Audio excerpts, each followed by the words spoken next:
तो इस भाषण में आपने सुना कि पन्ना प्रमुख वो होता है जो एक बूथ पर जब लिस्ट बनती है वोटरों की और उसमें हर एक पन्ना होता है, हर एक पेज होता है, उस पन्ना को लेकर भी कितनी बारीकी से चुनाव प्रचार की तैयारी की जाती है, बीजेपी की रणनीति क्या है ये समझिए, और दरअसल विपक्ष की रणनीति क्या होती है ये सब जानते हैं।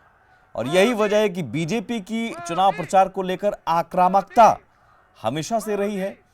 वो चुनाव से ऐन पहले हेलीकॉप्टर से उनके नेता उड़ते नहीं हैं, बल्कि आपको याद होगा कि चुनाव से बहुत पहले मेरा बूथ सबसे मजबूत के तहत वीडियो कॉन्फ्रेंसिंग करने लगे थे प्रधानमंत्री नरेंद्र मोदी। अलग अलग लोकसभा क्षेत्र के बीजेपी कार्यकर्ताओं से, बूथ के कार्यकर्ताओं से संवाद सीधे पीएम का करना, सीधे उनमें ऊर्जा का संचार भरता है। जबकि राहुल गांधी की तरफ से, कांग्रेस की तरफ से ऐसा कुछ कभी नहीं देखा गया। पन्ना प्रमुख तक की जिम्मेदारी बाकायदा तय की गई और उन्हें उन वोटर के घर में जाकर उन्हें सरकार की योजनाओं के बारे में बताना, सरकार की नीतियों के बारे में बताना। दरअसल ये ऐसी स्ट्रैटेजी है जिसका जिक्र अपने भाषण में नरेंद्र मोदी ने भी किया कि पन्ना प्रमुख का लोग मजाक उड़ाते हैं बहुत लोग, लेकिन शायद आज उसी पन्ना प्रमुख से लेकर राष्ट्र प्रमुख, जो राष्ट्रीय प्रमुख है बीजेपी के अमित शाह, ये एक कड़ी जो बनी है और इसमें अमित शाह की स्ट्रैटेजी है और यही स्ट्रैटेजी काम आई है कि एक एक कार्यकर्ता को जमीन पर काम में लगा देना। उसे पता है कि उसे क्या करना है, किन किन वोटरों से बात करनी है और उसे क्या फीडबैक देना है और उसके फीडबैक का क्या कहां इस्तेमाल होगा। लेकिन कांग्रेस पिछले 5 सालों में, चूंकि 2014 में भी इतनी ही बुरी हार हुई थी और उस वक्त भी राहुल गांधी ने इस्तीफे की पेशकश की थी, फिर राहुल गांधी के इस्तीफे की पेशकश ठुकरा दी गई। वो क्योंकि पता है वहां पर गांधी परिवार के अलावा कांग्रेस का कोई अध्यक्ष, कोई दूसरा हो ये सोचा तक नहीं जा सकता। और शायद यही वजह है कि राहुल गांधी पर भरोसा फिर जताया जाने लगा और राहुल गांधी के बारे में ये कहा जाने लगा कि राहुल गांधी अब कांग्रेस को नए तरीके से रिवाइव करेंगे, बदलाव लाएंगे। कई बार उनके भाषणों में भी लगा कि हम कांग्रेस को अलग तरीके से ले जाना चाहते हैं, उनके भाषणों में लगा। लेकिन ऐसा कितना हुआ ये चुनाव के नतीजे बता रहे हैं, क्योंकि कांग्रेस की कई ऐसे पुराने चेहरे जो आज भी उनके साथ हैं और कांग्रेस के कई युवा चेहरे, नए चेहरे जो हैं वो आज भी दरकिनार किए जाते रहे हैं। राजस्थान, मध्य प्रदेश में जब जीत मिली तो अशोक गहलोत और कमलनाथ पर भरोसा जताया गया, बजाय इसके कि सचिन पायलट और ज्योतिरादित्य सिंधिया। एक उदाहरण ये हो सकता है। प्रियंका गांधी को बहुत देर से लाया गया। कई सारी वजहें हो सकती हैं जो कांग्रेस अपनी मीटिंग में मंथन करेगी, लेकिन बीजेपी के लिए यहां से जरूर जश्न की तस्वीरें हैं, लेकिन ये एक कांटों भरा ताज भी है, क्योंकि दोबारा आपको अगर लाया जाता है और इतने प्रचंड बहुमत से लाया जाता है तो उतनी ही बड़ी जवाबदेही आप पर होती है। और इस बात का जिक्र पीएम मोदी ने भी किया कि 2 से अगर दोबारा आए तो भी नम्रता, हमारी विवेक, हमारा आदर्श, हमारा संकल्प, हमारी विचारधारा वही रहेगी और हमारे विचारधारा में कोई बदलाव नहीं आएगा, हमारे आदर्श में कोई बदलाव नहीं आएगा और हम यूं ही जनता की सेवा करते रहेंगे।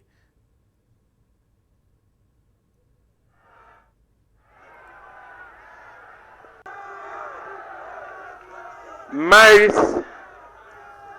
इसके पीछे की भावना को भली भांति समझता हूं। मैं भली भांति समझता हूं। जैसे अमित भाई कह रहे थे कि बहुत वर्षों के बाद एक चुनी हुई सरकार दूसरी बार पूर्ण बहुमत से और पहले से अधिक ताकत के साथ जीत करके आए, इसका मतलब देश की जनता का कितना भरोसा है और भरोसा जैसे बढ़ता है जिम्मेवारी और ज्यादा बढ़ती है।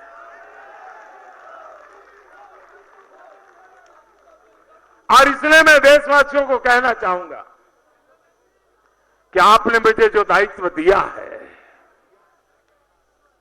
हमारे एनडीए के सब साथियों ने जो हमें समर्थन दिया है, एनडीए के साथियों ने भी मिलकर के पूरी मेहनत की है, तब जाकर के मैं देशवासियों से आज जरूर कहना चाहूंगा और इसे मेरा वादा मानिए, मेरा संकल्प मानिए, मेरा समर्पण मानिए, मेरी प्रतिबद्धता मानिए, लेकिन मैं जरूर कहूंगा कि आपने फिर से जो मुझे काम दिया है, आने वाले दिनों में भी मैं आने वाले दिनों में मैं बद इरादे से, बद नीयत से कोई काम नहीं करूंगा।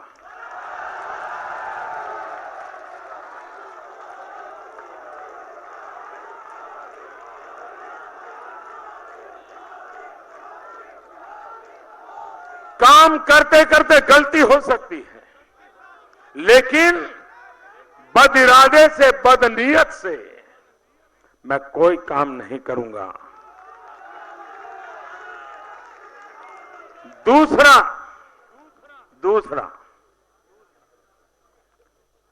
देशवासी, आपने मुझे इतना बड़ा भरोसा, इतनी बड़ी जिम्मेवारी दी है, तब मैं देशवासियों को फिर से कहूंगा कि मैं मेरे लिए कुछ नहीं करूंगा।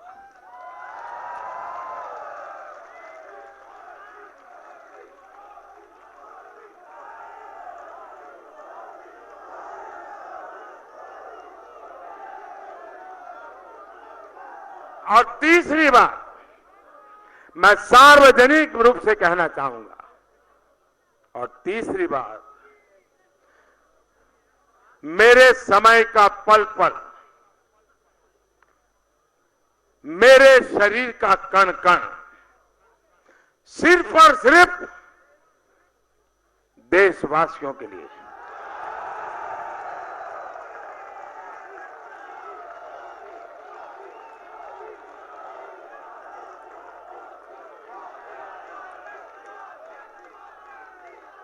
मेरे देशवासी, आप जब भी मेरा मूल्यांकन करें, इन 3 तराजू पर जरूर मुझे कसते रहना। कभी कोई कमी रह जाए तो मुझे कोसते रहना, लेकिन मैं देशवासियों को विश्वास दिलाता हूं कि मैं सार्वजनिक रूप से जो बातें बताता हूं, उसको जीने के लिए भरपूर प्रयास करूंगा। मैं आज हमारे राष्ट्रीय अध्यक्ष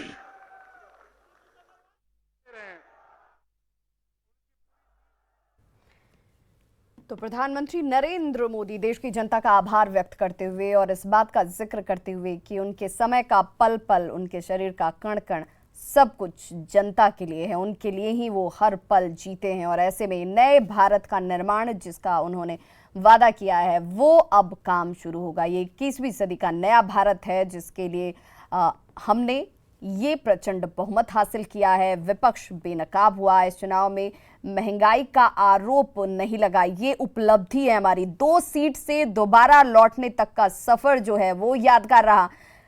विनम्रता और नम्रता के साथ विपक्ष को लेकर साथ मैं चलूंगा, ये भी कह रहा हूं। देश ने हमें बहुत कुछ दिया है, वो देश को मजबूत करने के लिए ये प्रचंड बहुमत हमें मिला है। जाति के नाम पर खेल करने वालों का पर्दाफाश हुआ है। देश हित के लिए सभी को साथ लेकर चलना, यही मेरा उद्देश्य है।